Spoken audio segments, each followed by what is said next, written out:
Hi friends, எல்லோருக்கும் வணக்கம். எல்லோரும் எப்படி இருக்கீங்க? நல்லா இருக்கீங்களா? இன்னைக்கு நம்ம அடுத்த ஒரு பாட்டு தான் பார்க்க போகிறோம். அதுக்கு முன்னாடி நீங்கள் நம்ம சேனலை மறக்காமல் சப்ஸ்கிரைப் பண்ணிக்கோங்க. கீழே இருக்க பெல் பட்டனையும் கிளிக் பண்ணிக்கோங்க ஃப்ரெண்ட்ஸ். அப்போ தான் நான் போன்ற வீடியோஸ் உங்களுக்கு உடனுக்குடனே நோட்டிஃபிகேஷனாக வரும். வாங்க கதைக்குள்ளே போகலாம். நான் அவங்கள விரும்ப ஆரம்பித்ததுக்கு அப்புறம் எனக்கு அவங்க காதல் கண்டிப்பாக ஒரு வாழ்க்கை அமையணும் அப்படிங்கிற ஒரு எண்ணம் தான் இருந்துச்சு. இருந்தாலும் நம்ம நினைக்கிறத அவங்களும் நினைப்பாங்களான்னு சொல்ல முடியாது. எனக்கு அவங்கள ரொம்ப பிடிச்சிருந்துச்சு. அவங்க நம்ம வாழ்க்கை துணையா வந்தா நல்லாயிருக்கும் அப்படிங்கிற மாரி தான் இருந்துச்சு. நான் அவங்ககிட்ட என்னோட காதல சொல்றதுக்காக நான் வெயிட் பண்ணிக்கிட்டு இருந்தேன். அந்த சமயத்தில் என்னாச்சுன்னா, அவங்க திடீர்னு எனக்கு ஒரு கால் பண்ணாங்க. கால் பண்ணி இது மாரி உங்ககிட்ட ஒரு விஷயம் பேசணுங்க அப்படிங்கிற மாரி சொன்னாங்க. என்னடா நம்மளே லவ் சொல்லலாம் அப்படின்னு இருந்தா, இவங்க என்ன இப்போ திடீர்னு ஃபோன் பண்ணியிருக்காங்களே அப்படின்னு சொல்லிட்டு, நான் ஓகே எங்கே வரட்டும் அப்படின்னு கேட்டதுக்கு, அவங்க ஒரு குறிப்பிட்ட இடம் சொன்னாங்க. அந்த இடத்துக்கு நான் போனேன். அவங்க முகம் ரொம்ப சோகமாக இருந்துச்சு. என்னன்னே எனக்கு ஒன்றுமே புரியல. என்னாச்சு அப்படிங்கிற மாரி. இல்லைங்க, நான் உங்ககிட்ட ஒரு விஷயம் சொல்லணும்னு நினைக்கிறேன் அப்படின்னு சொல்லி சொன்னாங்க. என்னங்க, ஏதாச்சும் பிரச்சனையா? ஏதாச்சும் எனக்கு ஹெல்ப் வேணுமா அப்படின்னு கேட்டேன். ஆமாங்க, உங்கள் ஹெல்ப் கண்டிப்பாக வேணும் அப்படிங்கிற மாதிரி சொன்னாங்க. என்ன அப்படின்னு கேட்டதுக்கு, இல்லைங்க, எங்கள் வீட்டில் எனக்கு ஒரு பையனை பார்த்துருக்காங்க. வீட்டில் சொந்தக்கார பையன். எனக்கு பிடிக்கல அந்த கல்யாணம். என்ன பண்ணுறதுனே தெரியல. எங்கள் அப்பா கிட்ட சொன்னாலும் அவங்க எதுவுமே பதில் சொல்ல மாட்டேங்கிறாரு. அந்த பையனை தான் கல்யாணம் பண்ணிக்கணும், நல்ல வசதி அப்படி இப்படின்னு சொல்லி பேசிகிட்டு இருக்காங்க. எனக்கு ஆனால் அதில் விருப்பம் இல்லை அப்படிங்கிற மாதிரி அவங்க சொன்னாங்க. ஏங்க, நீங்கள் நல்ல பையனாக இருந்தால் கல்யாணம் பண்ணிக்க வேண்டியது தானே அப்படி, நான் ஒரு பையனை விரும்புகிறேன் அப்படின்னு சொன்னாங்க. எனக்கு கொஞ்சம் நேரத்தில் ஒன்றுமே ஒரு மாதிரி அதிர்ச்சியாக இருந்துச்சு.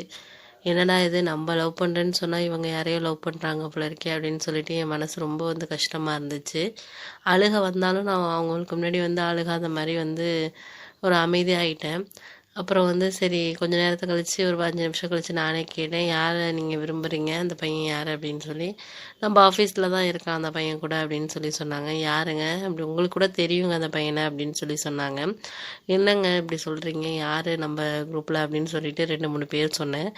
அதெல்லாம் கிடையாதுங்க, அந்த பையன்கிட்ட தான் நான் இப்போ பேசிக்கிட்டு இருக்கேன் அப்படின்னு சொன்னாங்க.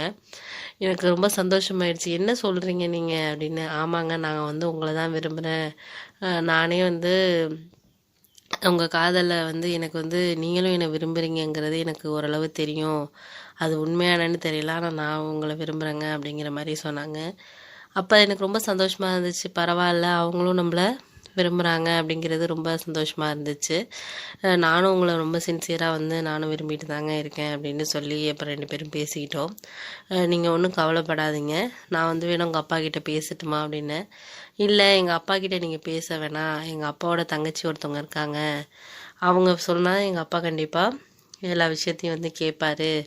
அவங்க எடுக்கிற முடிவை தான் எங்கள் அப்பா இது பண்ணுவார். நம்ம வேணால் அவங்கக்கிட்ட போய் பேசலாம், அவங்க என் மேலே கொஞ்சம் பாசமாக இருப்பாங்க அப்படின்னு சொல்லி சொன்னாங்க. சரிங்க அப்படின்னு சொல்லிட்டு, என்னைக்கு போவோம் அப்படின்னு கேட்டதுக்கு, ஒரு 2 டேஸ்க்கு அப்புறம் நம்ம போவோம், அவங்க ஊருக்கு போயிருக்காங்க, வந்துடுவாங்க, நான் ஃபோன் பண்ணி கேட்டுட்டு உங்களுக்கு நான் கால் பண்ணுறேன் அப்படின்னு சொல்லிட்டு சொன்னாங்க. எனக்கு ரொம்ப சந்தோஷமாக இருந்துச்சு. பரவாயில்ல, நம்ம விரும்புகிறவங்க நம்மளையும் விரும்புகிறாங்கன்னு தெரிகிறப்ப அது ஒரு கிடைக்கிற ஒரு சந்தோஷங்கிறது நம்மளுக்கு ஒரு வாழ்க்கையில் மறக்க முடியாத ஒரு ஹாப்பி தானே. அது மாதிரி தான் எனக்கு இருந்துச்சு. சரின்னு சொல்லிட்டு 2 டேஸ்க்கு அப்புறம் அவங்களே எனக்கு கால் பண்ணாங்க. இது மாதிரி அத்தை வந்துட்டாங்க, நம்ம போய் பார்ப்போங்க, இன்றைக்கி ஆஃபீஸ் போவேண்ணா அப்படிங்கினாங்க. சரின்னு சொல்லிவிட்டு நானும் வீட்டில் ஆஃபீஸ் போகிற மாதிரியே தான் அப்பாட்ட சொல்லிவிட்டு கிளம்பினேன். அதுக்கப்புறம் அவங்கள அழைச்சிட்டு அவங்க அத்தை வீடு நாங்கள் இருக்க இடத்துலேருந்து ஒரு 2 ஹவர்ஸ் ட்ராவல் பண்ணுற மாதிரியான ஒரு ஏரியா. அவங்களும் நான் போனோம். போனதுக்கப்புறம் அவங்க அத்தை மருமகள் எல்லாமே வீட்டில் இருந்தாங்க. என்ன மாதிரின்னு வந்திருக்கேன், என்னாச்சுடா அப்படின்னு சொல்லிட்டு ரொம்ப இதாக இருந்தாங்க. அவங்க அத்தையை பார்த்தோன்னே வாழ ஆரம்பிச்சிட்டா. எனக்கும் மனசு கஷ்டமாயிடுச்சு. அவங்க அத்தை உடனே, ஏண்டி அழுவுற, என்னாச்சு, அதெல்லாம் அழுவாத, என்ன பிரச்சனை, என்னன்னு சொல்லு, உங்கள் அப்பா கூட இது நிச்சயம்னு சொல்லிட்டு இருந்தான் அன்றைக்கி ஃபோன் பண்ணப்ப. நீ இது மாதிரி ஒரு பையனை கூப்பிட்டு அழுதுகிட்டு இருக்க, என்னாச்சு, என்ன பிரச்சனை அப்படின்னு சொல்லிட்டு கேட்டாங்க. ஒன்றும் இல்லத்த, நானும் இந்த பையனும் ஒரே ஆஃபீஸில் வேலை பார்க்குறோம், 2 பேரும் ஒன்றா விரும்புகிறோம், ரொம்ப நல்ல பையன், இவரை தான் நான் கல்யாணம் பண்ணிக்கணும்னு ஆசைப்பட்றேன். ஆனால் அப்பா அதை புரிஞ்சுக்காம வசதி இருக்குங்கிறதுக்காக அந்த பையனை நிச்சயம் பண்ணணும் அப்படிங்கிற இதில் இருக்கிறாரு. எனக்கு அந்த பையனை பிடிக்கல, அவனை எங்கள் வாழ்க்கைக்கு என்னோட சரியாக வராது. அதை நான் அப்பாக்கிட்ட நான் எவ்வளோ சொல்லி பார்த்துட்டேன். ஆனால் அவர் பணத்தில் தான் இதாக இருக்கார். நான் சொல்கிற விஷயங்களை புரிஞ்சிக்கவே மாட்டேங்கிறாரு. தான் நீங்கள் என்னென்னு முடிவு எடுங்க, நீங்கள் தான் சொல்லணும் அப்படின்னு சொன்னோம். அதுக்கு அந்த அத்தை சொன்னாங்க, நான் என்னடி சொல்கிறது, நான் சொன்னால் உங்கள் அப்பா கேட்பான், நான் சொல்லு முன்னாடியெல்லாம் கேட்பான். இப்போ எல்லாம் வந்து ஒரு 4-5 வருஷமாக வந்து கொஞ்சம் காசெல்லாம் நல்லா சம்பாதிக்க ஆரம்பித்ததுக்கப்புறம் என்னையெல்லாம் ஒரு இதாகவே அவன் மதிக்கிறது கிடையாது. நான் சொல்லி அவன் எங்கே கேட்க போகிறான்.